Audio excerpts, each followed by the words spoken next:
সঠিক নিয়মে reels upload না করতে পারলে তো ভালো ভিউ হবে না, ভালো রিচও পাবেন না। সেজন্য আমি কিভাবে রিলস আপলোড করি সেটা আজকে আপনাদেরকে দেখাবো। আর অনেকে এই ব্যাপারে আমাকে ইনবক্সও করে থাকে যে আপু কিভাবে রিলস আপলোড করেন। আর সবাইকে জনে জনে গিয়ে বলা তো সম্ভব না, সেজন্য ভাবলাম একটা ভিডিও মেক করি, কারণ আমি তো কোর্স করাই না। তো প্রথমে চলে যাব আমার ফেসবুক অ্যাপে, যেখানে আমার অন্য একটা পেজ লগইন করা আছে। আর এই পেজটা আমার নতুন পেজ, আমি এখন পর্যন্ত এটাতে কোনো কাজ করিনি, শুধু ওপেন করে রেখে দিয়েছি। ভবিষ্যতে ভাবছি এটাতেও কাজ করব। তো উপরে যে প্লাস চিহ্ন দেখতে পাচ্ছেন, আমরা সেখান থেকে রিলস আপলোড করব না। প্রথমে আমাদের পেজে চলে যাব, এখান থেকে প্রফেশনাল ড্যাশবোর্ডে যাব, এরপর আমাদের অ্যাচিভমেন্টে যাব। আমি যত রিলস আপলোড করি সব আমাদের অ্যাচিভমেন্ট থেকেই করি। তো এখানে দেখতেই পাচ্ছেন আমার এখানে 4টা অ্যাচিভমেন্ট আছে, কারণ আমার এটা নতুন পেজ, এখানে আমার কোনো কাজ করা হয় না, সেজন্য আমার অন্য অ্যাচিভমেন্টস গুলো খোলা নেই, মানে ওপেন করা নেই। আমার এই আইডিতে সবগুলো অ্যাচিভমেন্টই ওপেন করা আছে। তো আপনারা আপনাদের পেজের যত অ্যাচিভমেন্ট ওপেন করা আছে এক এক সময় এক একটা অ্যাচিভমেন্ট থেকে রিলস আপলোড করবেন। আর অ্যাচিভমেন্ট থেকে রিলস আপলোড করলে সব সময় ভালো ভিউ হয়। তো আমি এখন এখান থেকে এক্সপ্লোরে চলে যাব, এখান থেকে রিলস আপলোড করব। এরপর চলে যাব আমার গ্যালারিতে। আর আমার গ্যালারিতে এখানে কোনো ভিডিও মেক করা নেই, কারণ আমি এই ফোনটা দিয়ে কোনো ভিডিও মেক করি না, আর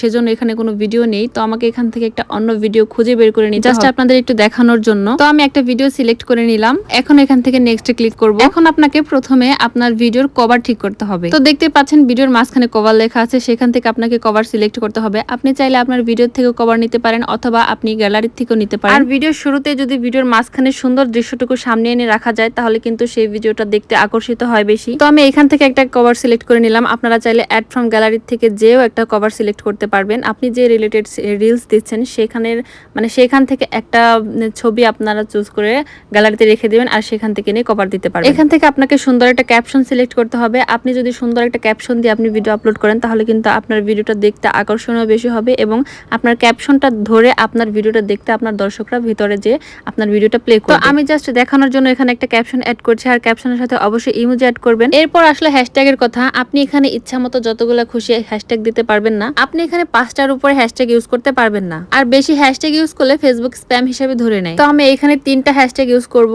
এরপর একটু নিচে স্ক্রল করে সিমোরে ক্লিক করব, আর এইখান থেকে অ্যাড টপিকে ক্লিক করব। তারপর আমি এখান থেকে 2টা টপিক সিলেক্ট করে নিব। তো আপনি যদি অরিজিনাল ভিডিও দিয়ে আর অরিজিনাল ভয়েস দিয়ে ভিডিও মেক করেন, তাহলে এই 2টা টপিক সিলেক্ট করে নেবেন। আর এই টপিক অ্যাড করাটা কিন্তু খুবই জরুরি। তো এরপর আপনি যদি কখনো ভিজে থাকেন, তাহলে শিডিউল অপশনে রেখে দিতে পারেন, তবে সবসময় শিডিউল অপশনে ভিডিও রেখে দিলে ভিডিওতে ভিউ আসে না। তো যখন আপনি খুবই বিজি থাকবেন, তখন আপনি শিডিউল অপশনে আপনার পোস্টটি রেখে দিবেন। আর এখানে শেয়ার টু ইউর স্টোরি এখানে অন করে দিবেন, কারণ আপনি যত রিলস আপলোড করবেন এটা অন করে দিলে অটোমেটিক আপনার স্টোরিতে শেয়ার হয়ে যাবে। তারপর আপনি আপনার লোকেশনটা সিলেক্ট করে দিবেন। তো এখানে সব কাজ শেষ, তারপর আপনি শেয়ার নাওতে ক্লিক করবেন, আপনার ভিডিওটি আপলোড হয়ে যাবে। আর এই নিয়মে রিলস আপলোড করলে আপনার আগের তুলনায় অনেক বেশি ভিউ হবে। তো আজকের ভিডিও এই পর্যন্তই। আপনাদের যদি ভালো লেগে থাকে তাহলে অবশ্যই কমেন্ট করে জানাবেন। আর লং ভিডিও কিভাবে থাম্বনেল সহ আপলোড দিতে হয় সেটা যদি কারো জানার ইচ্ছা থাকে, তাহলে অবশ্যই কমেন্ট করে জানাবেন, আমি ভিডিও দিয়ে দেখিয়ে দিব। তো সবাই ভালো থাকবেন, সুস্থ থাকবেন, আল্লাহ হাফেজ।